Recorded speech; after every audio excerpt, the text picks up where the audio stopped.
신약학을 가르치고 있고요. 제 전공은 신약이고, 현재는 이제 기독연구원 느헤미야와 또 지금 연세대학교 겸임교수로 있고, 제 원래 소속은 안산대학교에서 이제 학부생들 교양 과목을 가르치고 있습니다.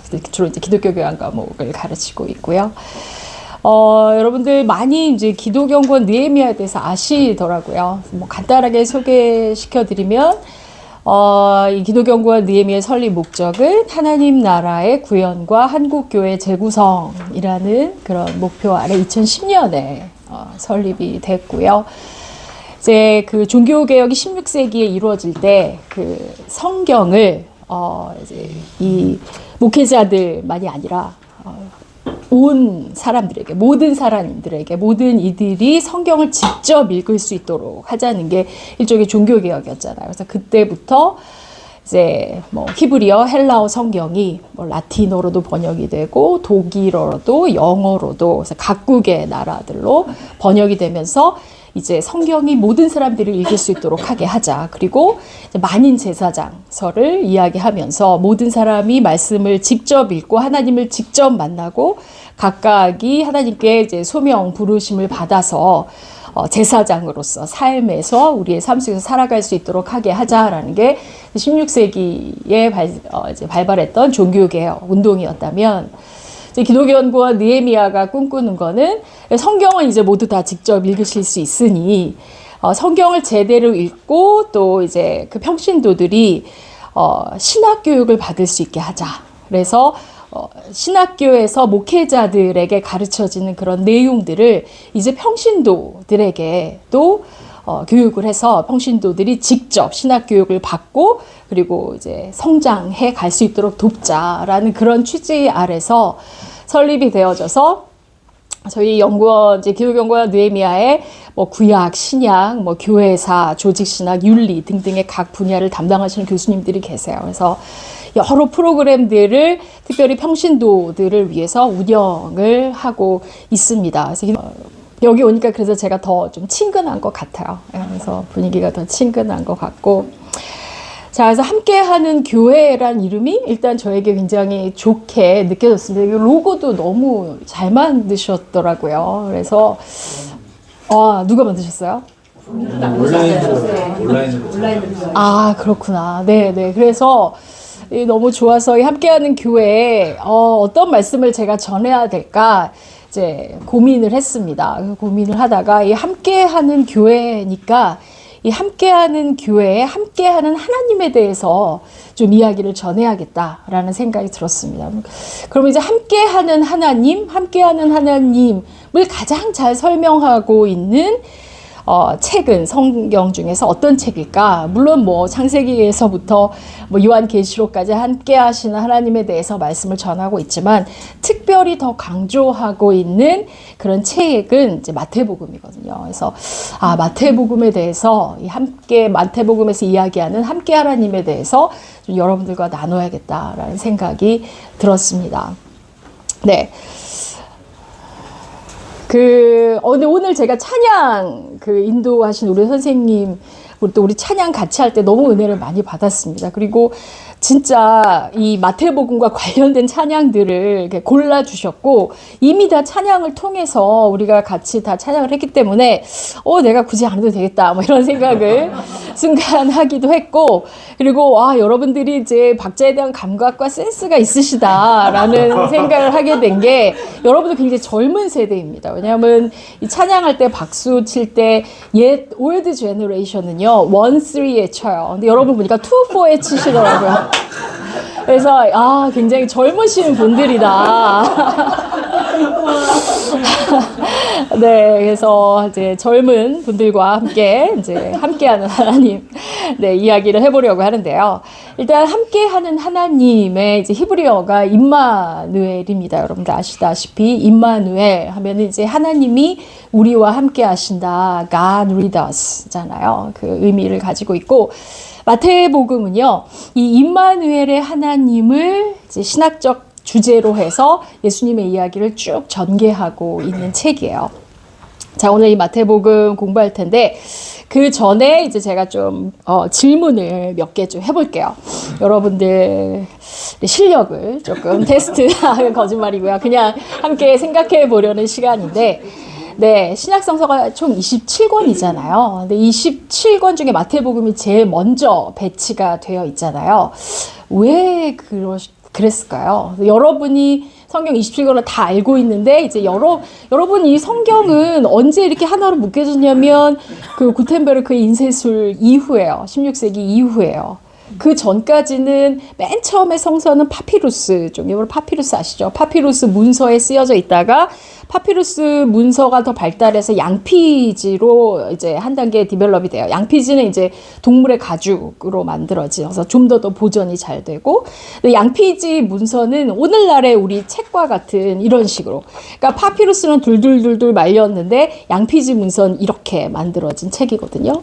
그래서 그게 다 각각 존재했어요. 그러니까 마태복음 따로 있고 마가복음 따로 있고 누가복음 따로 있고, 이렇게 오늘날처럼 우리 인쇄 기술이 발달해서 이렇게 하나로 묶이지가 않았어요. 요즘에는 뭐 다 앱으로 이렇게 들어서 쫙 돼 있지만 그렇지 않고 이렇게 다 따로따로 있었단 말이에요.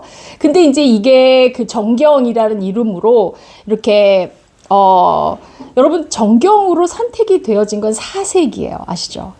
기원 후 327년에 구체적으로 얘기하면 뭐 아프리카의 카르타고에서 열린 제3차 회의에서 수많은 그 초기 기독교 책들 중에서 27권이 뽑혀가지고 오늘날의 정경으로 선포되어졌거든요. 근데 이제 그렇다 그때 막 이렇게 순서가 정해진 건 아니었어요. 다 이렇게 이제 뽑혔죠. 굉장히 많은 문서들 중에서. 그래서 아마 이게 마태복음부터 마가복음, 누가복음 이런 식으로 일종의 순서가 정해진 거는 한참 후예요. 자, 그렇다면 이제 다시 질문으로 와서 왜 마태복음이 가장 먼저 배치되었을까? 여러분이 이제 그걸 하는 사람이라고 생각해 보세요. 배치를 시켜야 된다고 생각할 때 왜 마태복음을 가장 먼저 배치시켰을까요? 한두 분만 이야기 들어보겠습니다.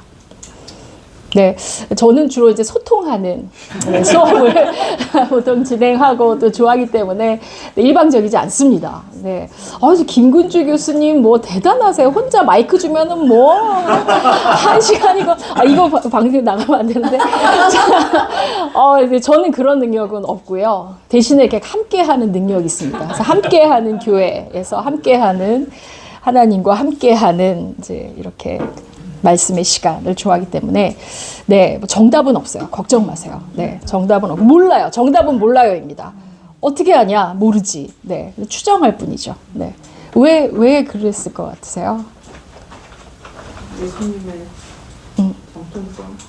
예수님의 정통성과 연결시키기 위해서 거의 90%입니다. 네, 네, 네, 훌륭합니다. 네, 네. 네, 그렇죠. 그렇죠. 마태복음이 족보로 쫙 나오잖아요. 네, 그렇죠. 네. 한 분만 더 듣겠습니다.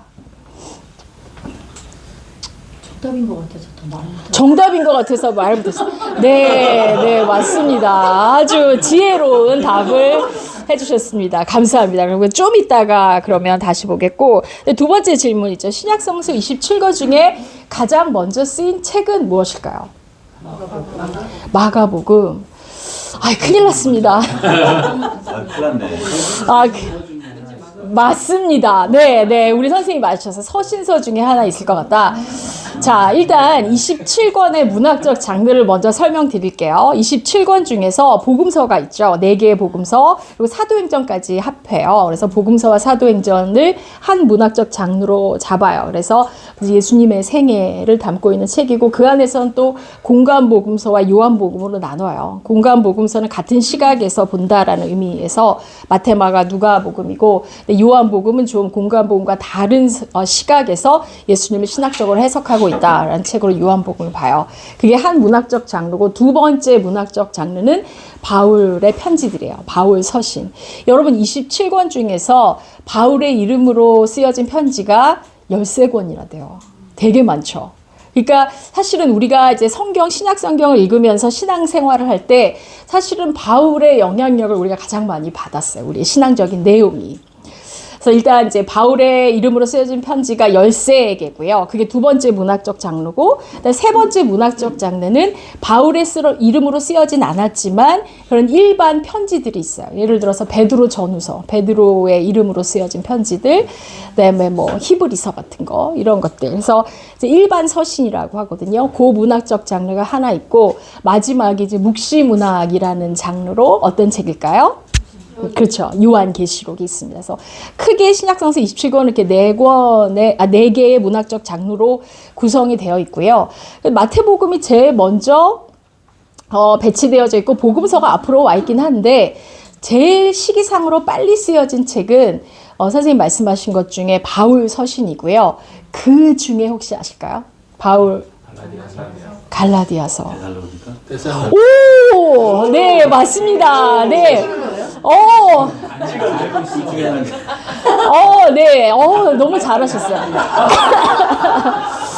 아, 네. 네, 이렇게 찍는 것도 실력입니다. 네. 네, 정답이세요. 데살로니가 전서가 제일 먼저 쓰여졌고요. 6년, 7년? 그때쯤 이제 쓰여진 책이에요. 네. 근데 아마 바울 선생님이 저는 이제 지금 세상에 안 계시고 천국에, 그러니까 이 땅의 천국이 아닌 저 멀리 우리가 볼 수 없는 그런 천국에 계시잖아요. 깜짝 놀라고 계실 것 같아요. 왜 놀라고 계실까?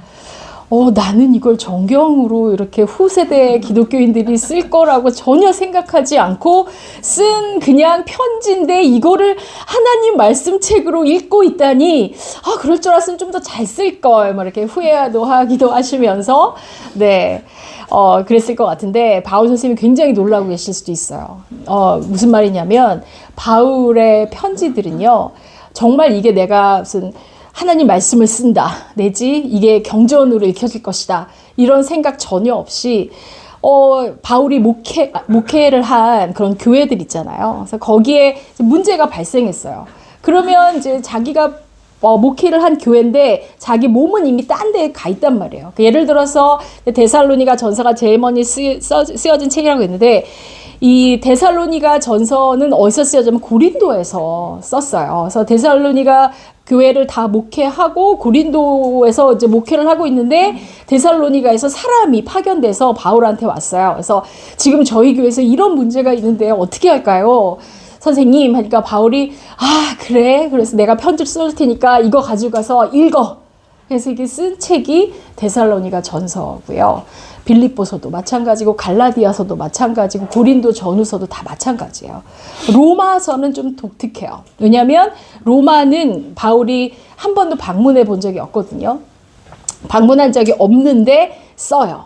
근데 오늘 뭐 이거 가려면 시간이 많이 걸리니까 일단, 그래서 바울의 편지들은 바울이 그렇게 이게 하나님 말씀 책으로 읽혀질 거다라는 생각 없이 정말 그 상황적인 측면에서 문제 발생에 신학적으로 답을 한 것이 바울의 편지들이다. 그러므로 우리가 바울의 편지들을 읽을 때는 항상 컨텍스트가 뭐였냐를 염두에 둬야 한다는 거예요. 그래서 이 성경은 뭐 바울의 편지들뿐만 아니라 복음서도 마찬가지고 그 신약 성서 27권이 다 마찬가지인데, 텍스트와 컨텍스트가 동전의 양면처럼 다 이걸 고려해야 돼요. 그러니까 여러분이 성서를 읽으실 때, 이 비하인드에 우리가 뭐 행간 읽기라고 하고, between the line, reading between the line이라고도 하죠. 도대체 무슨 일이 발생한 거지? 이 컨텍스트를 항상 염두에 두셔야 돼요. 그래야지 이게 맞아 떨어져요. 이거는 정말 이 무슬림들이 생각하는 코란처럼 하늘에서 뚝 떨어진 책이 아니에요. 우리가 읽는 성경책은. 그러므로 이 텍스트를 읽을 때는 반드시 비하인드의 컨텍스트가 뭐였을까를 같이 염두해서 컨텍스트, 텍스트 이걸 같이 읽어야 우리가 제대로 하나님의 말씀책을 읽을 수 있다라는 겁니다. 자, 세 번째, 그럼 바울 서신과 복음서의 차이는 무엇일까요? 무엇일까요? 바울 서신은 교회에 보낸 맞습니다. 것이고, 네. 예수님의 생애. 너무 맞습니다. 네, 이거 박수 쳐드려야 돼요. 네. 네, 감사합니다. 네. 너무 감사드려요. 바울은 이제 교회를 특정 대상을 딱 염두에 두고 쓴 책이죠. 그래서 제가 이제 컨텍스트를 고려해야 된다고 그랬고요. 바울의 편지에는요, 예수님의 직접 말씀이 없어요. 별로 없어요. 딱 하나 있어요. 그 성찬식 할 때, 이거는 내 몸이다. 이렇게 해서 빵을 주면서, 그리고 이거는 내가, 그거를 제외하고는 사실 다 바울의 말이에요. 예수님의 직접 하신 말씀의 전승이 없어요. 바울의 편지에는.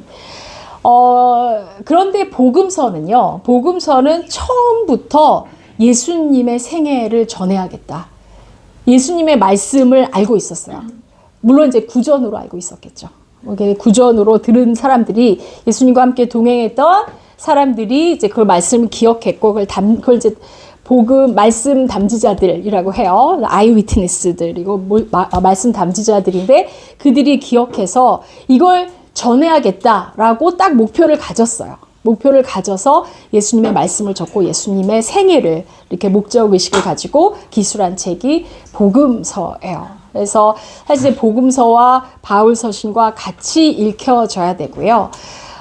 그래서 저는 이제 우리 특별히 개신교가 사실 바울 신학의 영향을 굉장히 많이 받았어요. 바울 신학의 영향을 받았는데, 이제 저는 개인적으로 제가 복음서 전공자이기도 해서도 그렇기도 하지만, 조금 예수님에게로 돌아가야 된다. 그래서 예수님의 말씀을 더 우리가 좀 공부하고, 예수님이 어떻게 말씀하셨고 어떤 행동을 하셨는지를 교회가 더 공부해서 그대로 좀 실천하고자 하는 게 좀 교회의 개혁과 부흥을 위해서 좀 필요하겠다라는 생각을 저는 개인적으로 하고 있습니다. 그래서 왜 이제 예전에는 16세기 종교개혁만 해도 믿음으로 구원받는다라는 그 바울의 신학이 굉장히 크게 영향력을 발휘했다면, 조금 우리는 이제 예수님의 말씀에게로 돌아가 보자. 예수님의 생애로 돌아가 보자.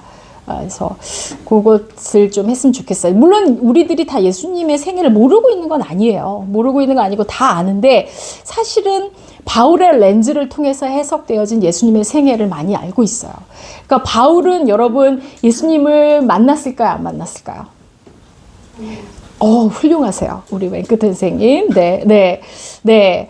보통 예수님은, 그러니까 바울은 예수님을 만났을까요? 안 만났을까요? 안 만났지 않고 만났어요. 라고 얘기를 하는데, 우리 맨 끝에, 우리 반주 맨 처음에 해주셨던 우리 선생님께서 고개를 절레절레 하셨는데, 아니, 맞아요. 저게 정답이에요. 바울은 예수님을 한 번도 못 만났어요. 그럼 바울이 만난 예수님은 누구게요? 다메섹 도상에서 부활하신 예수예요. 부활하신 그리스도입니다. 여러분, 바울이 부활하신 그리스도를 다메섹 도상에서 만났을 때, 그 바울과 함께 있었던 사람들이 있었잖아요. 그 사람들이 예수님 음성 들었어요? 안 들었어요. 바울과 옆에 있었던 사람들이 똑같이 바울이 부활하신 예수님을 만난 것처럼 봤을까요? 안 봤거든요. 그건 이제 바울의 환상 중에, 또는 바울의 계시 중에 예수님 부활하신 그리스도와 독대한 사건이고요. 그게 이제 주변 사람들은 못 봤어요, 예수님을. 그리고 이제 부활하신 그리스도를 그렇게 만났지만, 33살까지 예수님이 사신 것으로 우리가 보통 알려져 있는데, 그 돌아가시기 전까지, 부활하시기 전까지 예수님 바울은 한 번도 만난 적이 없습니다. 그러니까 이 바울의 편지에는 그 예수님의 직접 하신 말씀의 전승이 약한 거예요. 네, 복음서는 이제 처음부터 예수님의 말씀 담지자들이 그걸 전하려고 했으니까 있는 거고. 그래서 바울 서신과 복음서의 차이는 그 정도로만 그렇게 말씀드릴게요. 그러면 복음서는 예수님의 말씀이고 바울 서신은 예수님의 말씀이 아닐까요? 또는 복음서는 하나님의 말씀이고 바울 서신은 하나님의 말씀이 아닐까요? 아니에요. 그렇게 보면 안 돼요. 그게 이제 다음 질문으로 넘어가는 건데, 우리가 이렇게 성경을 하나님의 말씀으로 읽을 수 있는 근거는 무엇일까요? 하나님 말씀으로 있는 근거는. 그래서 이제 하나님 말씀에 대한 이해가 조금 우리가 이제 확장이 되어져야 되는데, 이 말씀이죠. 네, 이거 바울이 이제 고린도후서 3장에서 말씀하신 건데요. 이제 바울 선생님이 이렇게 이야기를 해요. 새 언약은, 여러분 우리 신약이 새 언약이란 말이에요. New Testament. 이게 새 언약이라는 말이거든요. 문자로 된 것이 아니라 영으로 된 것입니다. 문자는 사람을 죽이고 영은 사람을 살립니다. 근데 바울의 이 컨텍스트, 이걸 말하는 바울의 컨텍스트는 지금 율법주의자들과 논쟁하는 그런 컨텍스트에서 문자가 의미하는 거는 이제 구약의 율법 선생들이 이야기하는 율법을 의미해요. 그리고 영은 이제 바울이 직접 사역을 하는 그 파워, 바울이 교회를 개척하고 사람들을 하나님께로 인도하고 예수 그리스도를 새롭게 알게 되는, 그래서 어떤 우리 삶의 트랜스포메이션이 발생하게 하는 그 힘이 이제 영이라고 이야기하는 거거든요. 그래서 저는 하나님의 말씀은 문자가 아니라고 생각해요. 하나님의 말씀은 영으로 우리 안에서 역사하시는 파워, 동력이라고 저는 생각을 해요. 그래서 하나님의 말씀은 동력이다, 문자가 아니다. 그러니까 성경에 있는 말씀이 문자잖아요. 일단 성서가 일단 문자로 프린트가 되어 있잖아요. 이것 자체가 말씀은 아닌 것 같아요. 제가 볼 때는. 그럼 어떻게 하나님 말씀이 됐냐? 이 문자가 내 안에서 읽혀져서 그것이 파워로 역사하는 어떤 동력이 될 때 그게 하나님의 말씀이라고 생각을 합니다. 그러니까 일단 읽는 건 중요해요. 읽고 알아야, 우리 머릿속에, 마음속에 내용이 있어야 이게 하나님이 역사하시는 파워가 되잖아요. 그러니까 우리가 읽고 성서의 내용을 아는 건 굉장히 중요합니다. 그러나 우리가 이 문자와 하나님의 말씀을 좀 구분할 필요는 있다. 저는 그 하나님의 말씀에 대해서 이 히브리서 4장 12절 말씀이 굉장히 잘 표현한다라고 생각을 해요. 그래서 하나님의 말씀은 살아있고 힘이 있어서, 그렇죠? 어떤 양 날칼보다 더 날카롭고 사람의 속을 꿰뚫어서 혼과 영을 갈라내고 관절과 골수를 갈라놓기까지 하며, 표현이 대단합니다. 마음에 품은 생각과 의도를 다 드러내고 그 사람을 회개시키고 그 사람을 새롭게 변화시키는 거, 하나님께로 돌아가게, 하나님의 뜻을 알 수 있게 만들어내는 어떤 동력, 파워, 이게 하나님의 말씀이라는 거예요.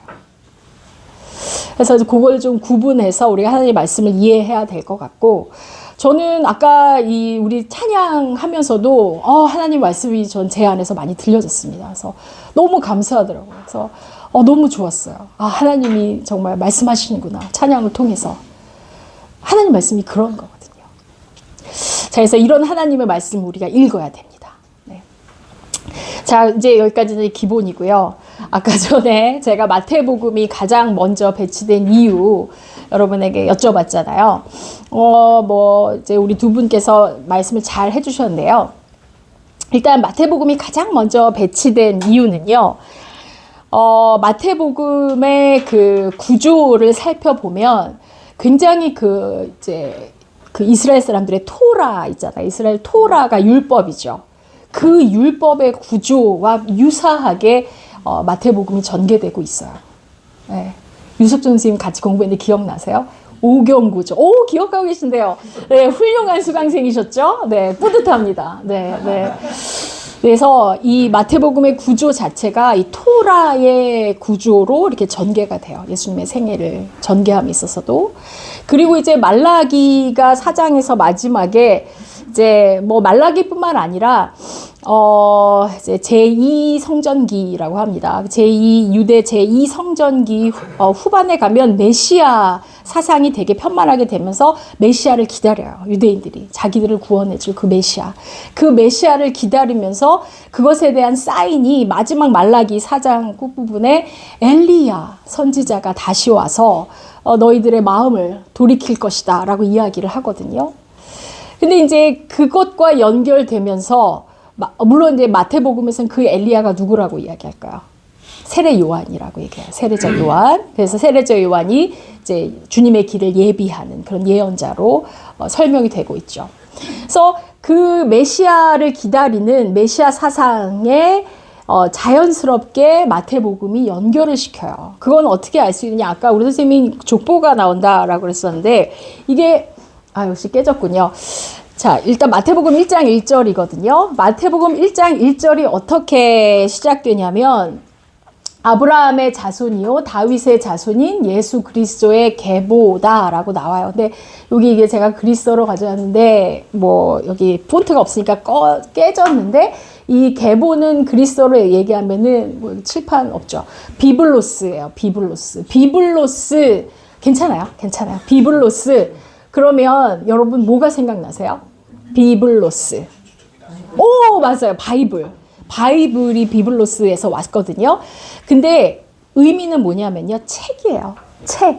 그러니까 바이블이라는 이름이 그리스어의 책이에요. 아, 네, 주세요. 있을 수 있어요. 아, 여기요? 네, 뭐 비블로스 다 아실 텐데 이거 그리스어예요.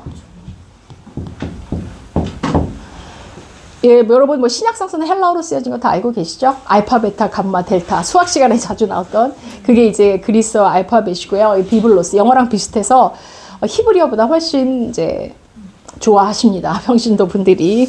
히브리어 같은 경우는 뭐 너무 어려워서 이거 뭐 말이야라고 하는데 영어랑 비슷하니까 좀 읽기 쉽잖아요. 그래서 이게 예수님을 소개하는데 예수님이 누구냐? 아브라함의 자손, 다윗의 자손이다라고 이야기를 해요. 그러니까 뭐냐면 메시아 사상을 계속 기대해 왔잖아요. 메시아 사상 속에서 그러니까 메시아를 기다리고 있었잖아요. 근데 구약 성서에서 그 메시아가 누굴 거다라고 했냐면 다윗의 자손일 거다라고 얘기를 했거든요. 그러니까 그거를 처음부터 얘기해 주는 거예요. 여러분들이 그렇게 기다려왔던 그 메시아가 바로 예수입니다. 예수님입니다. 라는 걸 설명하기 위해서 아브라함의 자손이고 다윗의 자손 예수 그리스도에 관한 책입니다. 라고 딱 마태가 이야기를 해버려요.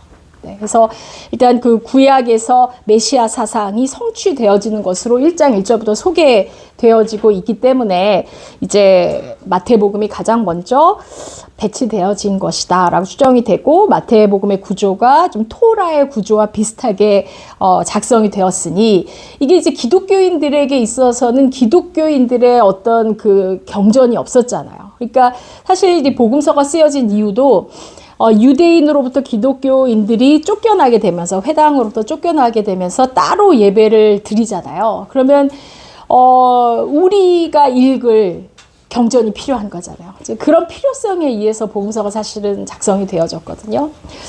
자, 그래서 이제 마태복음이 그랬고 두 번째로 마태복음을 보면 구약성서의 인용이 굉장히 많아요. 복음서 중에서 제일 많아요. 그리고 그 구약성서가 인용이 될 때 어떠한 패러다임으로 적혀졌냐면 이제 언약과 성취 또는 예언과 성취라는 그 패러다임 안에서 예수님의 이야기가 전개되어져요. 그러니까 구약에서 이렇게 이야기가 되어졌는데 봐라 이렇게 성취되지 않았느냐라는 그 틀로 예수님을 소개하고 있어요.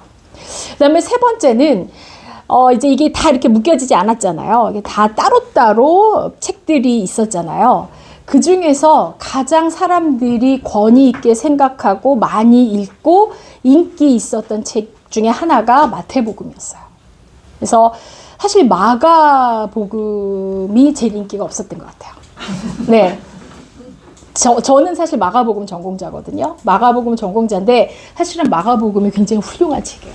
마가복음이 굉장히 훌륭한 책인데 이제 네? 아, 그렇구나. 다시 입어야겠네. 마이크만 빼서. 네. 아, 그러니까 좀 제가 요즘에 갱년기입니다. 그래서 더워요 하다 보면.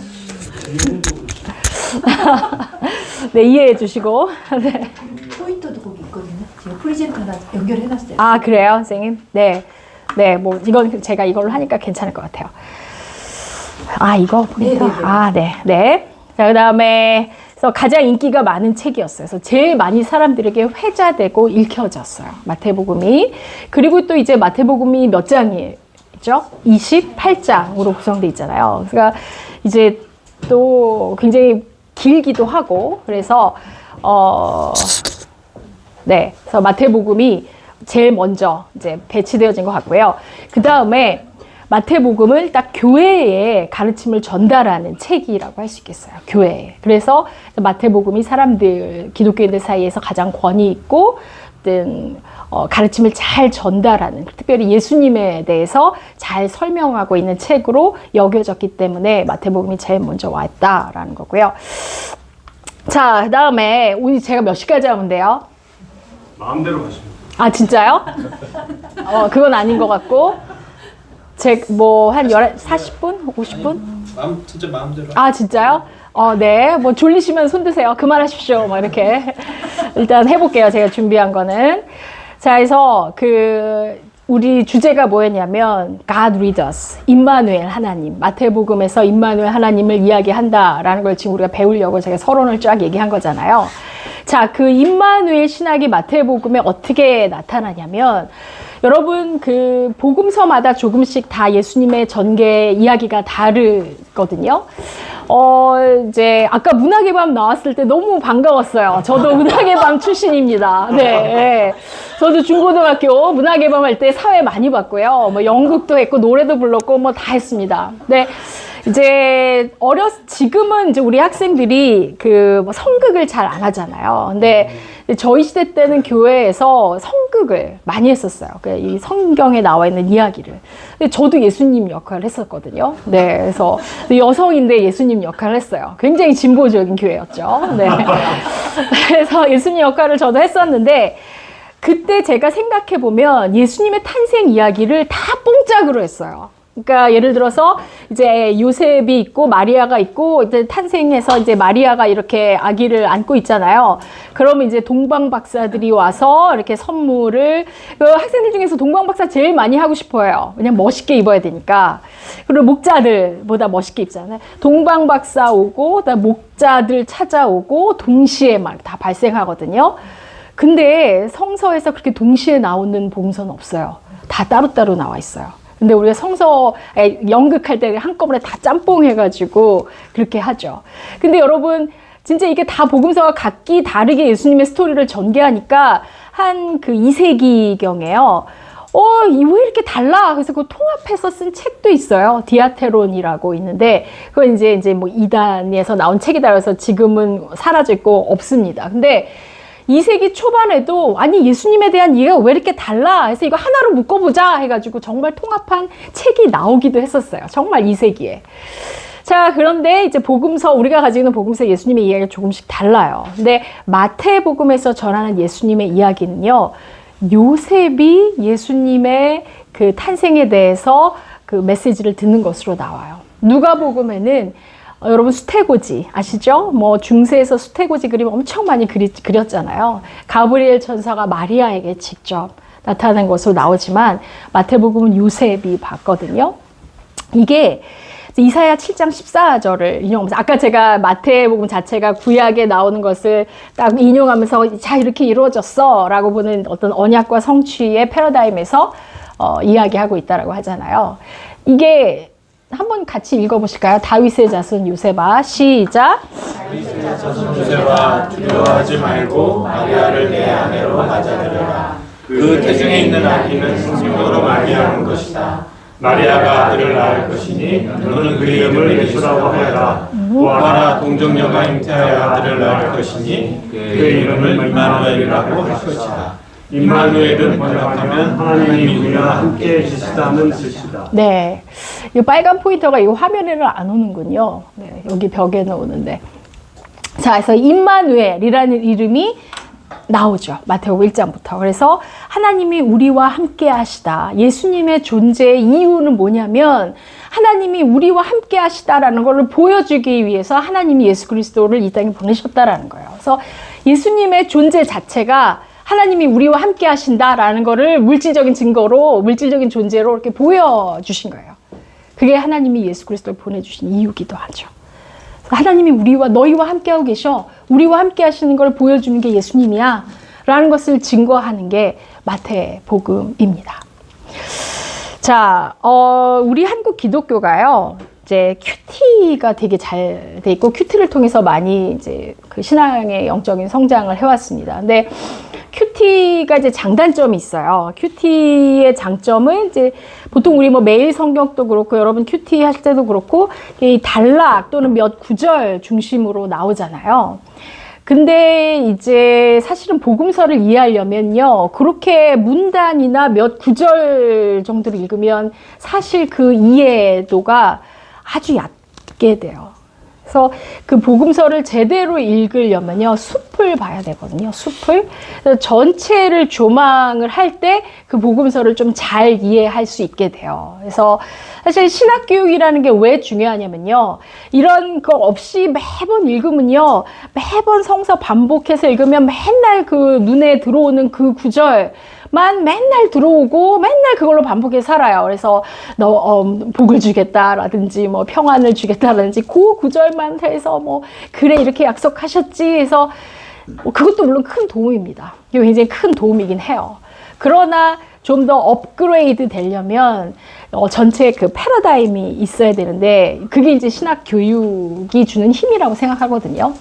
근데 이 마태복음도 제대로 이해하려면 이제 마태의 숲을 봐야 돼요. 그래서 마태가 어떤 숲으로 이루어지고 있느냐. 그래서 제가 이제 오늘 주제가 임마누엘이기 때문에 그 임마누엘로 관통되는 마태의 숲을 먼저 설명드리려고 해요. 그래서 저는 여러분 겨울 음식으로 좋아하시는 거 어떤 거 있어요? 네, 붕어빵 맛있죠. 네, 요즘에 붕어빵 핫합니다. 네. 네, 저는 어묵을 되게 좋아하거든요. 근데 어묵을 집에서 먹는 어묵 말고요. 이렇게 버스 기다리다가 시간이 좀 있을 때 그 포장마차에 가서 이렇게 얼른 먹고 이렇게 추운데 입김 나오면서 마시는 그 어묵 국물. 이거 너무 맛있잖아요. 그게 이제 겨울에 되게 제가 좋아하는 것 중에 하나인데 그 어묵 꼬치를 낄 때 탕탕탕 이렇게 껴서 나오는 그 꽂히는 부분 있잖아요. 그 어묵에 꽂히는 부분처럼 마태복음에 그렇게 꽂히는 부분이 있거든요. 그게 뭐냐면 임마누엘로 이야기되어질 수 있어요. 임마누엘로. 그래서 제가 그 어묵에 그 꽂히는 부분들을 여기 이렇게 하나, 둘, 셋 가지고 왔어요. 그래서 첫 번째 이 박스는 어묵의 꽃이다라고 생각을 하시면 돼요. 꽂혀지는 부분. 그 꽂혀지는 부분이 마태복음 1장 23절, 그다음에 18장 20절, 그리고 마태복음 28장 20절. 그러니까 마태복음이 총 28장이잖아요. 그래서 그 28장 중에서 1장은 굉장히 서러운 부분이죠. 그래서 앞부분에 마태복음에서는 임마누엘, 하나님을 이야기하려고 한다라고 이야기하고 쭉 그 주제 아래 예수님의 이야기가 전개되다가 이제 18장 정도에 오면은 또 임마누엘 신학에 대해서 한 번 더 이야기해요. 그건 어떻게 알 수 있냐면 18장 20절, 두 번째, 여기 박스, 세 번째 박스죠. 첫 번째 박스는 우리가 아까 읽었으니까 안 읽겠고, 두 번째 박스에서는 오늘 본문이죠. 두세 사람이 내 이름으로 모여있는 자리, 거기에 내가 그들과 있다. 이거 제가 이제 새 번역으로 가지고 온 건데, 여기에 임마누엘이라는 이름은 없어요. 그쵸? 근데 이 말하는 이 말씀의 내용이 임마누엘이라는 건 아시겠습니까? 예, God with us. 하나님이 우리와 함께 하신다는 임마누엘이잖아요. 두세 사람이 내 이름으로 모여있는 이곳, 우리는 좀 2명 이상이니까 얼마나 많아요? 네? 이곳에 내가 함께 한다. 라는 거를 또 임마누엘로 말씀하고 계시는 거예요. 18장 20절에. 그쵸? 그리고 또 이제 쫙 예수님에 대한 이야기를 전개하다가 마지막에 딱 방점을 결론적으로 찍는데 그게 뭐냐면 마태복음 28장 20절. 우리가 보통 뭐 선교 명령이라고 해서 많이 알고 계시죠. 이게 마태복음 28장 20절 마지막 구절이에요. 내가 세상 끝날까지 항상 너희와 함께 있을 것이다. 역시 임마누엘의 신학이 담겨져 있는 구절입니다. 그렇죠? 그래서 이 마태의 숲은 임마누엘로 관통되어지고 있다라는 거. 자, 그래서 오늘 제가 그 좀 집중해서 살펴보려는 본문은 가운데예요. 18장 20절 부분. 자, 그래서 이제 마태복음 18장은 이제 임마누엘 신학이 굉장히 잘 드러나 있는 특징적인 그 본문인데, 일단 여러분 교회의 그리스어가 에클레시아라는 거 아시죠? 네, 에클레시아.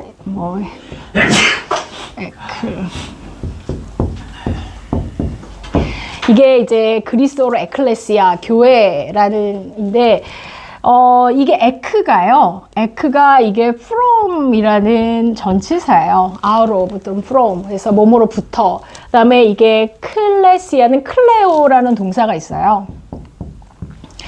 call, 부르다라는 의미거든요. 그래서 이 call에 합쳐진 그 명사형이에요. 이게 끝에 이제 알파가 오면은 클레오에서 명사형으로 되는 거거든요. 그래서 이 의미는 뭐냐면 뭐뭐로부터 불러내어진 회중들의 모임, 그러니까 뭐뭐로부터 불려진 모임이라는 의미가 에클레시아입니다.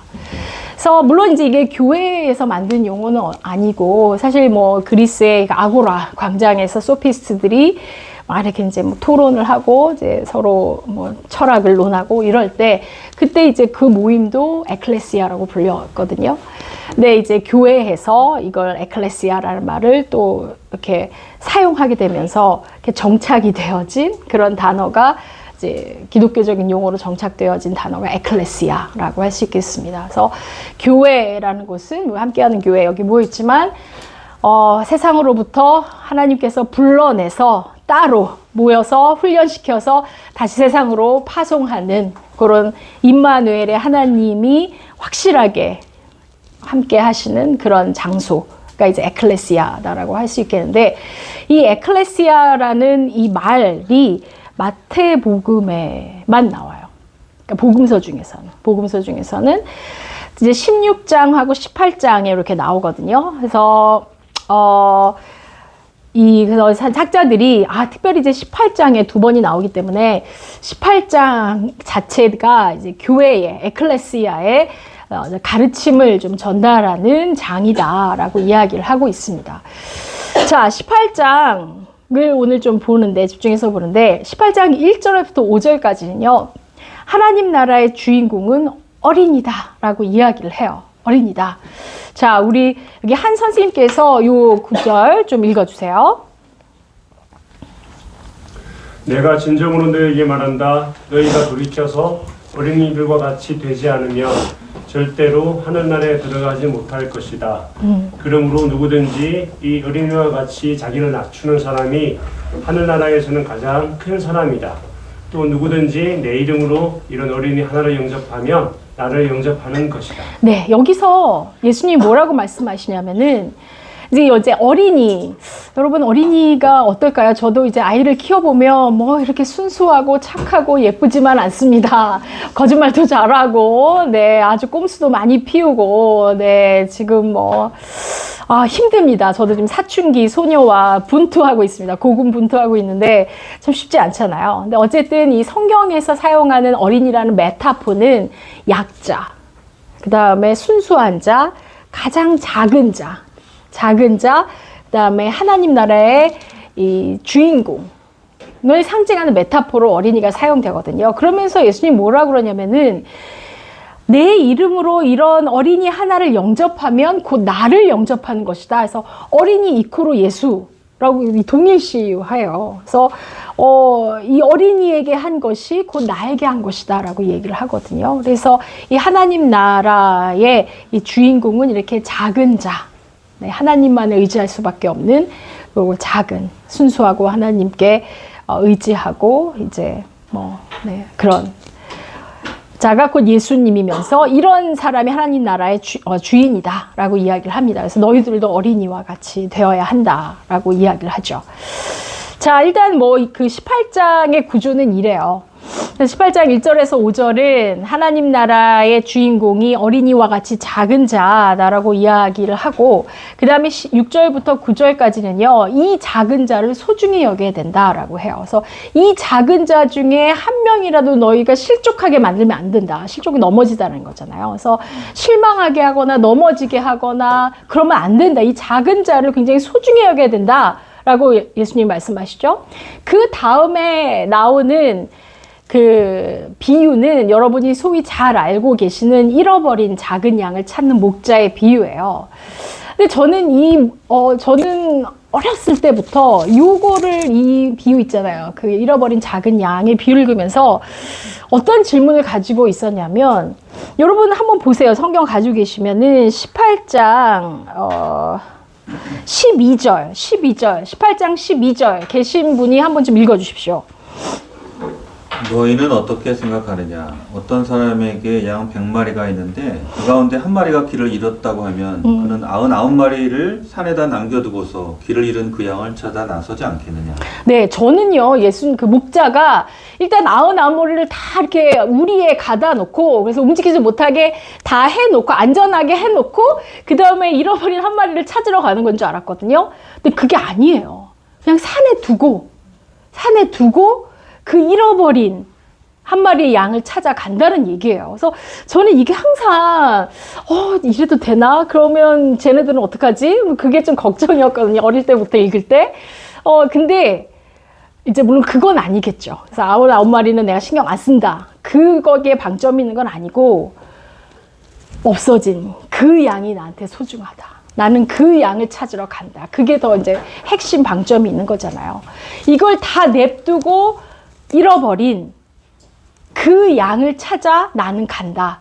그 작은 자, 작은 양, 그 자를 찾으러 내가 간다라는 거거든요. 그래서 28장에서는 그 잃어버린 자를 찾아가시는 목자 예수님, 그 작은 자, 그 어린아이와 같은 자가 소중하다라는 맥락을 계속 얘기하고 계시는 거고요.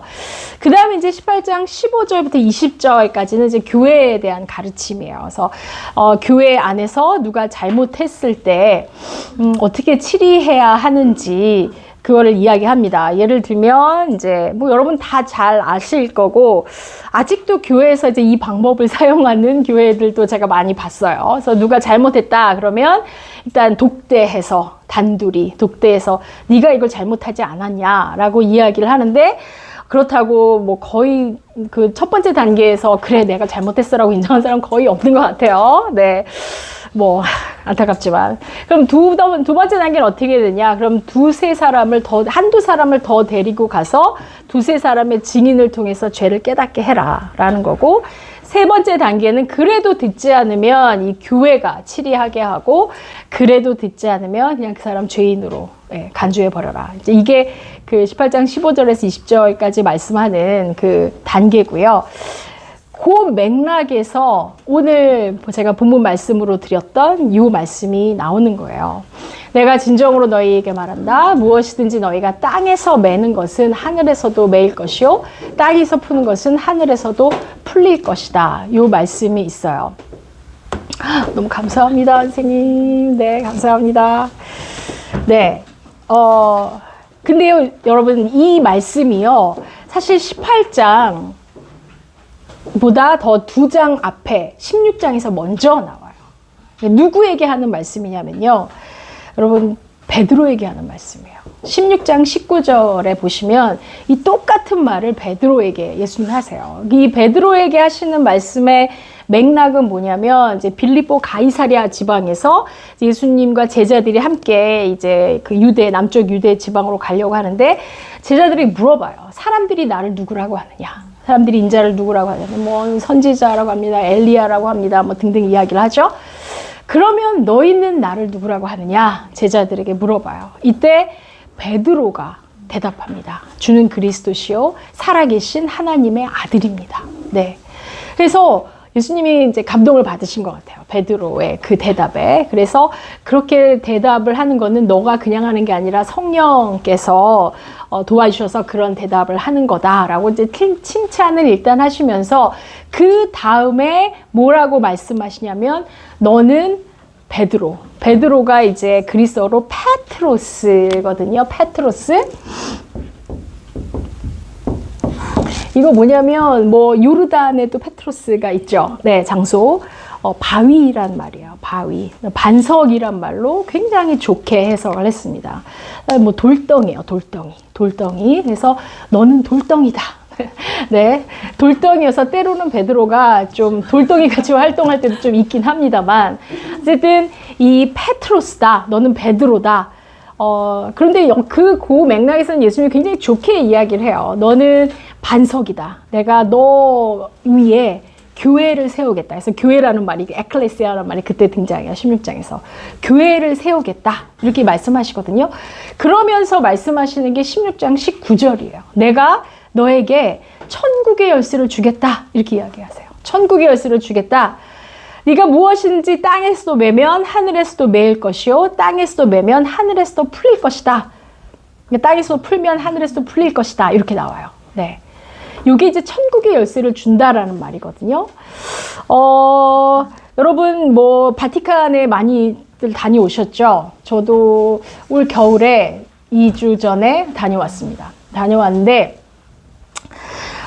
여기 이제 뭐 다녀오신 분들은 아시겠지만 이게 안 나오니까 저쪽이 이제 바티칸 왼쪽 끝이 바티칸 박물관이 있고 바티칸 박물관에서 시스티나 성당으로 연결이 돼요. 시스티나 성당은 여러분도 아시다시피 그 콘클라베가 열리는 예배당이죠. 그 교황 선출하는 그 유명한 미켈란젤로의 천장화와 이제 최후의 심판 그림이 딱 있어요. 그래서 너무 웅장하고 멋있죠. 거기 가면 사진을 못 찍게 해요. 그 이번에 가서 알게 되는데 왜 사진을 못 찍나 했더니 그거 이제 레노베이션 할 때 다시 천정화랑 최후의 심판 그림이랑 할 때 거기에 대한 돈을 누가 대냐면 일본의 무슨 회사가 됐대요. 다 너무나 잘 알고 있는 회사, 알려진 회사인데 지금 생각이 안 나는데 거기서 그 판권을 딱 가지고 여기 사진 찍으면 안 된다라고 얘기를 했대요. 네, 그래서 거기 들어가면 사진을 못 찍는데요. 그래서 어쨌든 그 시스티나 예배당을 나오게 되면은 베드로 성당이 여기에 있거든요. 이쪽에. 베드로 성당으로 들어갈 수 있죠. 그래서 베드로 성당 뭐 제일 큰 성당이라고 알려져 있죠. 유럽에서. 거기 가면 이제 그 미켈란젤로의 직접 사인이 새겨져 있다는 피에타상이 이렇게 딱 있고요. 그리고 뭐 이제 베드로 성당 엄청 크니까 이렇게 쫙 돌고 여러분 그 김대건 신부님의 무덤이 일로 왔어요. 베드로 성당. 그래서 지하에 가시면 원래 이 성당 지하는 이제 카타콤, 이제 무덤들, 성인들의 이 무덤들이 많이 유해들이 있잖아요. 김대건 신부님의 유해가 여기 옮겨졌다고 하더라고요. 그래서 그 사진을 제가 갖고 왔으면 좋았을 텐데 이렇게 되게 코리안 스타일, 한국 스타일로 갓쓰신 그 김대건 신부님의 모습이 이렇게 이제 아주 멋있게 되어 있습니다. 그래서 이제 유해가 되어 있고 그래서 이제 그 베드로 성당을 쫙 보고 나오면 이 광장, 베드로 광장이 쫙 펼쳐지잖아요. 여러분 이게 뭐 같이 보이세요? 열쇠 같이 보이죠. 네, 이게 회랑이 앞쪽에 있고 길이 쫙 되어 있는데 이 열쇠가 여기가 이 성 베드로 성당이 위치하고 있는 장소잖아요. 그래서 이 천국의 열쇠가 베드로에게 쥐어지고 있다, 주어졌다, 수여되어졌다라는 것을 상징하는 건축 양식으로 이렇게 지어졌습니다. 그래서 이제 뭐 카톨릭에서는 일대 교황이 이제 베드로라고 다 여기고 있죠. 그리고 그 베드로가 천국의 열쇠를 받은 것으로 이렇게 성경에 아까 마태복음 16장 19절에서 나오니까 그렇게 알려져 있잖아요. 근데 많은 사람들이 간과하고 있는 건 뭐냐면 베드로에게만 천국의 열쇠가 주어진 건 아니라는 거예요. 두 장을 넘겨보면 그게 18장이잖아요. 아까 제가 오늘 우리의 본문이잖아요. 너희가 땅에서 매는 것은 하늘에서도 매일 것이요 땅에서 푸는 것은 하늘도 풀릴 것이다. 이게 뭐냐면 천국의 열쇠가 하는 일이잖아요. 물론 이제 이 18장 18절에서 20절까지는 천국의 열쇠라는 그 문자가 반복돼서 나오진 않아요. 아까 16장 19절에서는 베드로에게 내가 너에게 천국의 열쇠를 주노니 하면서 네가 땅에서 매는 것은 어쩌고저쩌고 나오지만 그래서 이 천국의 열쇠라는 말이 반복해서 등장하진 않지만 이 천국의 열쇠를 누구에게도 주고 있는 거냐면 베드로뿐만 아니라 사실 모든 제자들에게 이 권세를 예수님이 주고 계신다. 그 제자들뿐만 아니라 우리에게도 천국의 열쇠를 예수께서 주셨다라는 것을 알 수 있습니다. 그래서 베드로 16장만 볼 게 아니라 18장, 2장 넘기면 이 천국의 열쇠가 우리들에게도 모든 예수를 믿고 따르는 제자들에게 주어졌다라는 것을 알 수 있습니다.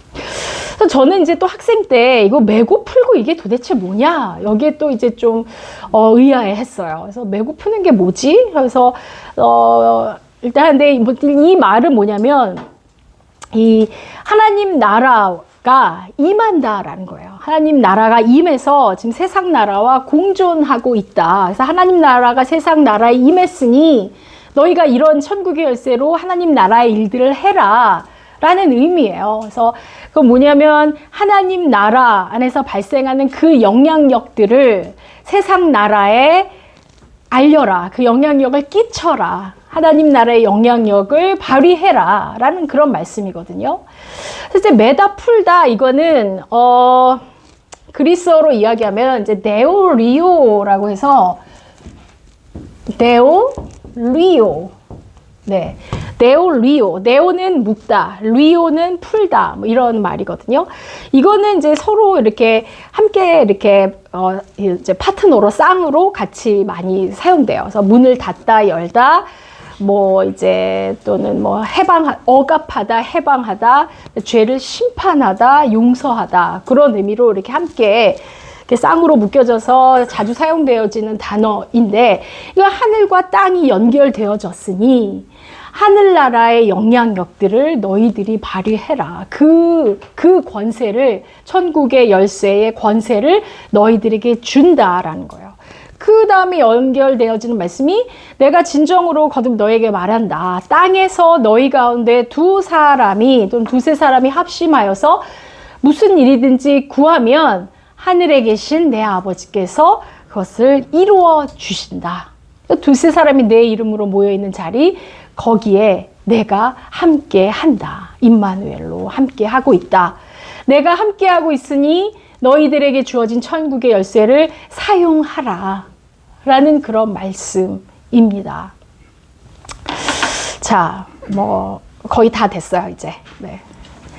자, 그러면 그 하나님 나라는 어디에 있을까요? 하나님 나라는 여러분 예수님이 그 제일 먼저 선포하신 메시지가 세례 요한도 이 메시지를 선포했는데 예수님이 처음 선포하신 메시지는 회개하라, 하나님 나라가 가까이 왔다예요. 그게 예수님이 처음 설명하신 메시지입니다. 하나님 나라가 가까이 왔다. 뭐 그리스어로 얘기하면 앵기켄, 해 바실레이아, 투 데오. 그래서 바실레이아 나라입니다. 투 데오 하나님의 나라, 앵기켄, has approached. 임하였다. 이 현재 완료형이에요. 그러니까 하나님 나라가 아직 안 온 게 아니고 시작되었고 진행되어지고 있다라는 이야기입니다. 현재 완료가 우리나라에는 없잖아요. 영어에는 있잖아요. 그래서 have 플러스 pp 그렇기 때문에 그래서 그 이제 진행되고 있다는 거예요. 하나님 나라가 왔고 진행되어지고 있다. 그리고 하나님 나라를 그렇다고 완성은 또 아니죠. 완성은 우리가 기다리고 있어요. 우리가 겪어내야 돼요. 하나님 나라가 완성되어지지 않았기 때문에, 그리고 세상의 나라의 영역과 우리가 함께 공존하고 있기 때문에 그 안에서 우리가 신음해야 하는, 또 겪어내고 감내해야 할 그런 일들이 있습니다. 그거는 이제 미래의 하나님 나라를 소망하고 기다리면서 우리가 살아가야죠. 두세 사람이 예수님의 이름으로 모여서 함께 기도하고 뜻을 합하여 하나님 나라의 일들을 하기 위해 천국의 열쇠를 돌리면서 그 완성이 이루어질 때까지. 자, 그래서 하나님 나라는 그 임마누엘 하나님 계신 곳에 임재하고, 하나님 나라는요, 참 안타까운 거는 우리가 천국에 간다면 다 죽어서 가는 거를 많이 한국교회가 가르쳐 왔잖아요. 근데 그 부분은 이제 보장된 영역이잖아요. 보장된 영역. 우리가 아직 경험하지 못한. 응? 그거는 미래에 보장되어진 영역이지 지금의 현 세상을 다 무시하고 미래만, 죽을 것만 기다리면서 우리가 살지 않습니다. 제가 오늘 여기 와서 보니까 분위기 너무 좋고, 여기 임마누엘 하나님 계시고 여기 천국인 것 같아요. 이 하나님 나라의 현재성이 지속되면서 끝까지 가야 되는 거잖아요. 그래서 이제 한국 교회가 좀 하나님 나라의 현재성을 좀 많이 강조해야겠다라는 거고, 예수님이 이제 치유 사역들 하실 때, 사람들을 구원하실 때 있잖아요. 사람들을 구원하시면서 너는 천국에 갈 것이다, 이렇게 미래형으로 말씀하지 않으셨어요. 다 현재형으로 말씀하셨어요. 너의 믿음이 너를 구원했다로 말씀하시고, 너가 구원받았다라고 말씀을 해요. 받을 것이다가 아니고 다 현재성으로 말씀하시거든요. 그렇기 때문에 이제 하나님 나라는 이제 임했고 진행 중이고, 그러나 미래를 보고 완성될 것이다. 그러나 그렇다고 해서 우리는 이제 오버랩된 하나님 나라의 현재성을 무시해서는 안 된다라는 거고요. 그래서 우리가 돌려야 할 천국의 열쇠의 장소는 뭐 나 자신으로부터 시작해야겠죠. 나 자신으로부터 시작해서 내가 속해 있는 우리의 가정이 작은 천국이죠. 그러니까 하나님께서 우리에게 허락하신 작은 천국이 저는 가정이라고 생각을 해요. 근데 이제 물론 우리 이제 지금 21세기는 어떤 가정의 새로운 포메이션이 일어나고 있잖아요. 그래서 특별히 이제 젊은이들 보면은 이제 결혼 많이 거부하고 그렇잖아요. 그러면 그들을 뭐라 할 것이 아니라 새로운 대한가족 공동체, 예수님도 말씀하셨거든요. 예수님도 새로운 대한 공동체, 새로운 하나님 나라 가족 공동체를 말씀하셨어요. 그 마가복음도 나오고 마태복음도 나오는데 예수님의 어머니와 형제들이 찾아오잖아요. 그러니까 그 동네에서 다 예수님 미쳤다고 그러니까는 이거 우리 집안 어떻게 얘를 좀 데리고 와야겠다 해서 예수님을 찾으러 오는데 예수님이 뭐라고 하냐면 누가 내 어머니고 누가 내 형제 자매이냐, 하나님의 뜻을 행하는 자가 바로 내 어머니고 형제 자매다라고 이야기하시면서 이제 너희들이 내 형제 자매고 이제 내 어머니고, 그래서 새로운 가족 공동체를 말씀하세요. 그래서 이제 21세기를 볼 때 사실은 이제 우리가 결혼을 해서 자녀를 낳고 뭐 그게 하나님의 창조의 뜻이었으니 아름다운 어떤 가정 공동체를 천국으로 만들어서 거기서 희로애락을 느끼며 또 하나님의 은혜와 사랑을 또 느끼고 우리가 성장해 가고 이런 터전이 되는 것이 굉장히 중요하겠지만 우리는 뭐 그렇게 지내고 있지만 또 요즘 젊은이들 볼 때 또 그렇지 않는 그런 시대의 변화나 이런 상황을 보면서 우리가 안 돼 너네 저는 기독교 방송 보면 너무 끔찍해요. 뭐 애를 낳아야 된다, 이게 하나님의 뜻이다 라고 또 대안이나 뭐 이런 거 하나도 얘기하면서 무조건 기독교 방송에서 이게 하나님의 뜻입니다, 자녀를 낳아야 합니다, 뭐 이렇게만 하니까 진짜 너가 낯이 그러냐 뭐 이렇게 얘기하고 싶어요. 그래서 물론 이제 자녀를 낳는 게 하나님의 뜻이고 축복입니다. 그거는 맞아요. 그러나 어떤 이제 그렇게 원리 원칙만 이야기하지 말고 바울 서신이 항상 컨텍스트와 텍스트 같이 읽어야 하듯이 하나님의 뜻을 항상 컨텍스트를 떠나서 하나님의 뜻을 이야기하면 다 떠나요. 젊은이들이 교회도 떠나고 기독교는 계속 뭐 미국 교회 다 지금 할머니 할아버지들만 계시는데 지금 유럽도 그렇고 유럽은 뭐 이제 교회가 뭐 이제 클럽이고 뭐 다 이렇게 바뀌고 그러는데 뭐 우리도 거의 그걸 따라가는 것 같아요. 그러지 않으려면 정말 우리가 젊은이들, 젊은 세대, 우리 자녀 세대에 또 기독교적인 메시지 어떻게 적용하고 어떻게 살아갈 것인가 이런 거를 이제 어른들이 이렇게 생각해주고 같이 대화하고 이런 것들을 좀 해야 되지 않을까 생각합니다. 그래서 뭐 우리 가정도 하나님의 나라고 우리가 다니는 직장 그리고 또 여기 함께하는 교회 그리고 또 나의 마음과 발걸음이 닿는 곳 어디서나 하나님의 나라가 이제 임한다라고 할 수 있겠습니다. 자, 그래서 그 천국의 열쇠가 우리가 다 받았습니다. 선생님들도 받고 저도 받고 다 받았는데 그걸로 해야 할 하나님 나라의 일은 무엇일까?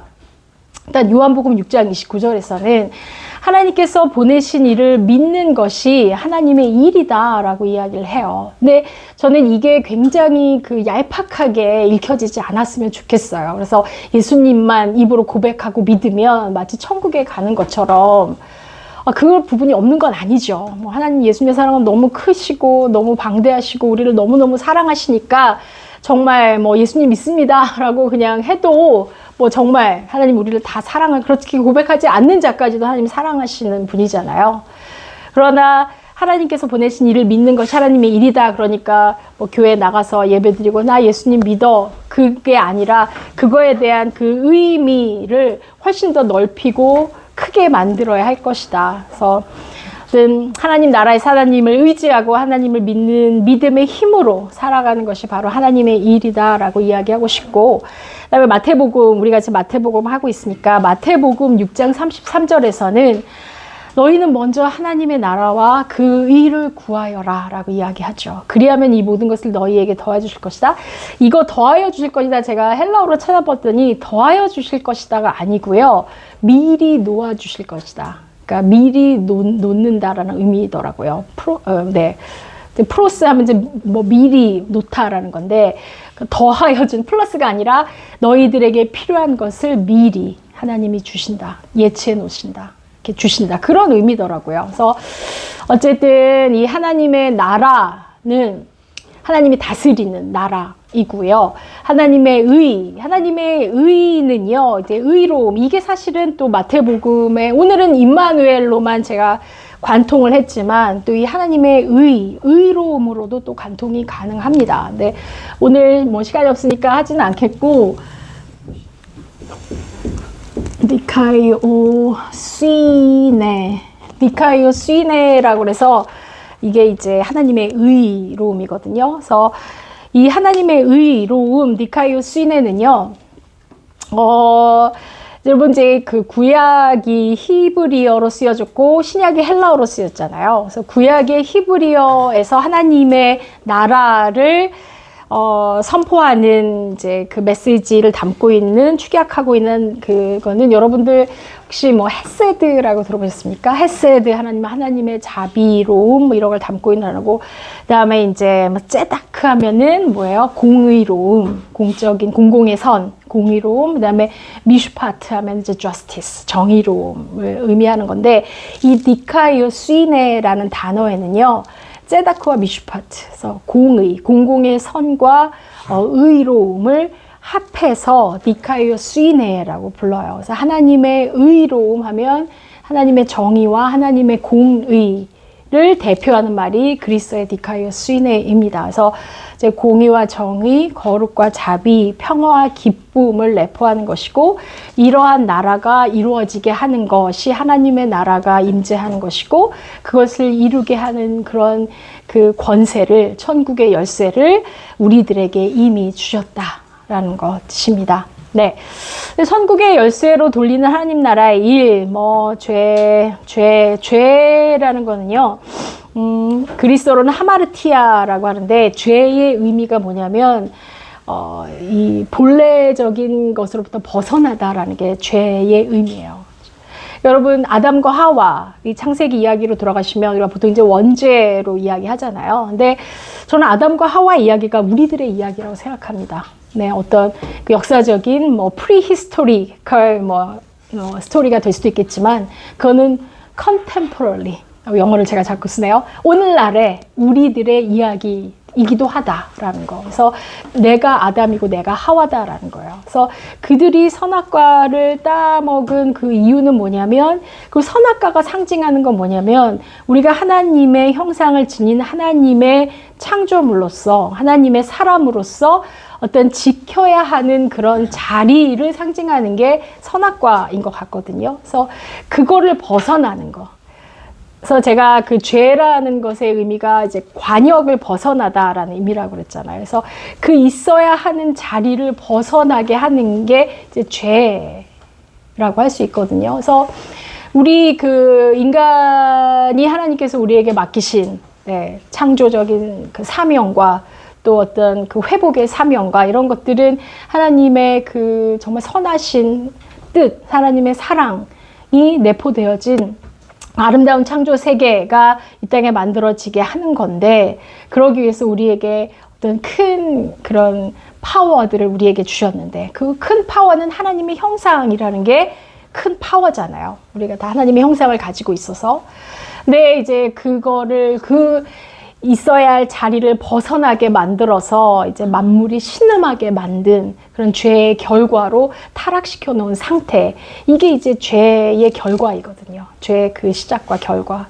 그래서 이것들을 우리가 다시 회복해내는 일, 임마누엘 하나님의 사랑과 능력 안에서 하나님의 나라의 일들을 우리가 받은 천국의 열쇠로 하는 일들이 그 죄로부터, 그 죄의 결과로부터 이제 구원하는 일이 바로 하나님 나라의 일이다라고 할 수 있을 것 같습니다. 그래서 하나님 나라의 본질인 하나님의 사랑과 자비, 거룩과 평화, 또 공의와 정의가 이루어지도록 하는 것, 이것이 이제 하나님 나라의 일이라고 할 수 있겠고, 또한 임마누엘 하나님께서 약속하신 말씀을 믿고, 약속하신 말씀은 두세 사람이 내 이름으로 모인 곳에 나도 그들과 함께 할 것이니, 너희들과 함께 할 것이니 하나님을 믿고 기도하고 그 다음에 행하라, 실천해라 라는 것이죠. 그때 하나님께서 이루어 주신다라는 약속을 믿고 우리가 해야 할 하나님 나라의 일들을 해야 할 것 같습니다. 자, 그래서 함께하는 교회, 여러분도 천국의 열쇠를 받았습니다. 그래서 여러분들 어떻게 천국의 열쇠를 돌리고 계신지는 이제 여러분의 과제가 될 것이라고 믿습니다. 한국 기독교는 천국의 열쇠를 어떻게 사용하고 있어 왔을까요? 저는 한국 기독교가 굉장히 좋은 일들, 우리 한국의 역사에 있어서 중요한 일들을 많이 했다고 생각합니다. 뭐 조선 말기 일단 기독교의 우리나라의 유입 자체가 이제 천주교가 이제 그 기독교의 처음 유입의 시작인데, 그거는 이제 실학자들이 되게 주체적으로 우리 기독교를 학문적으로 연구하면서 한국에 유입을 시켰습니다. 자, 그렇게 시작되어졌고, 또 이제 일제 강점기 시대에는 한국 기독교는 사람들에게 이제 그 어려운 시기에 그 독립운동의 주체 세력, 여러분 한국 기독교가 되게 컸다라는 건 아실 겁니다. 그리고 이제 그게 3.1운동 이후부터 이제 말살 되어지고 핍박을 받고, 교회가 핍박을 받고 되게 힘들어지게 하면서 무다 정책 해가지고 이제 완전히 그런 걸 못하게 막고 나서부터도 그래도 교회는 사람들의 그 어려운 마음들을 위로하고 달래고 또 살아갈 만한 이유를 주는 그런 굉장히 중요한 역할들을 했다라고 보고 있고요. 그다음에 해방 이후 뭐 요즘에 건국전쟁 뭐 이런 다큐멘터리 나오고 있다고 합니다만, 뭐 거기에는 해석은 제 일은 아니고요. 어쨌든 그 해방 이후에 한국 기독교가 양적인 성장을 거치게 됩니다. 그래서 뭐 이제 무슨 삼박자의 복부터 뭐 여의도 순복음교회부터 시작해서 뭐 쭉 있고, 양적으로 이제 많이 성장하기 시작하면서 이제 그 다음 단계로 넘어가게 된 거는 뭐 내수동 교회에서도 마찬가지고, 그 당시에 이제 대형 교회에서 했던 일들이 제자 운동과 함께 평신도 훈련 이런 것들을 통해서 지속되어져 있는데요. 그 다음에 이제 21세기 지금 right now 우리가 다 이제 어른이 돼서 지금 한국 기독교는 어디로 가고 있을까요? 어디로 가야 할까요? 그 지도를 어떻게 그려야 될까요? 그게 이제 우리들의 과제인데, 저는 이제 함께하는 교회도 이러한 그 역사 의식과 또 이러한 그 한국 기독교의 발전의 지도 아래서 또 고군분투하면서 하나의 새로운 뭐 그런 그 방향을 만들어내려는 노력 중에 결과로 여러분들이 계신다라고 생각을 하고, 여러분들이 잘 됐으면 좋겠습니다. 그래서 여러분들이 잘 돼서 네, 그래서 정말 그 하나님이 살아계신다라는 거를 이렇게 하나님 나라의 열쇠로 많이 돌리셔서 증언할 수 있는, 정말 증거할 수 있는 그런 교회로 됐으면 좋겠고, 이제 정말 복음의 본질이 되살려져서 정말 왜 이렇게 방송에 나오는 기독교의 모습은 졌다고일까?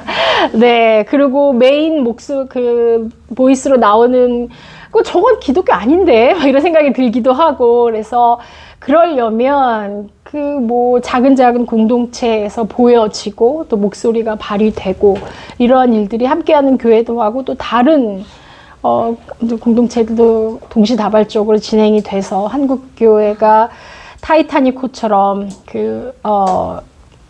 침몰되는 것이 아니라 다시금 살아나고 미래를 만들어가고 후세대의 기독교를 위해서 우리가 노력해야 되는 어떤 그런 위치에 와 있지 않나 보게 됩니다. 마지막으로 이제 그 임마누엘의 하나님께서 주신 사명과 약속이 이제 28장 19절에 20절 임마누엘의 숲으로 쭉 살펴본 그 임마누엘의 마지막이 이거잖아요. 저는 이 말씀을 선교사들에게만 전하는 말씀을 읽지 않았으면 좋겠어요. 이거는 우리 모두에게 주어진 말씀이고, 그렇다고 이게 다 외국 나가라는 말씀이 아니에요. 절대. 이거는 우리가 다 지금 이 사명을 감당해야 되는 사람들입니다. 이거 가서가 외국에 나가라는 얘기가 아닙니다. 어디든지 우리의 발걸음이 닿는 곳, 그곳으로 가서 모든 사람들을 그리스도의 제자로 삼도록 교육하고 함께하고, 그리고 세례를 주고 예수께서 가르쳐 주신 것들을 우리도 지키고 또 다른 사람들도 가르쳐서 지킬 수 있도록 하는 일, 이것이 이제 임마누엘 하나님께서 우리에게 주신 사명이자 약속이다라는 것. 그래서 왜냐하면 너희와 함께 세상 끝날까지 함께 하신다고 하셨으니 그 임마누엘의 하나님을 믿고 이 일들을 지속적으로 우리가 해야 할 것 같습니다. 제가 이제 공동의 기도를 한번 가지고 왔습니다. 그래서 오늘 들은 말씀 기억하면서 함께 마음을 모아서 네, 우리 눈을 뜨고 함께 한 목소리를 읽으면서 네, 하나님께 드려지는 함께하는 교회의 기도가 되었으면 좋겠습니다. 네, 다 함께 기도하시겠습니다. 함께하는 교회에 함께하시는 하나님을 찬양합니다. 임마누엘의 하나님으로 우리 곁에 오셨고 또 함께하시겠다고 약속하셨습니다. 우리를 구원하시고 우리에게 세상을 구원하라고 주신 하나님 나라의 열쇠, 우리의 소명에 맞게 잘 돌릴 수 있게 하시고 하나님 나라의 문을 주님의 이름으로 열었을 때 놀라운 은혜와 감동이 함께하는 교회에서 흘러 넘쳐나도록 축복하여 주옵소서. 예수님의 이름으로 기도합니다. 네, 아멘. 네, 말씀을 마치겠습니다.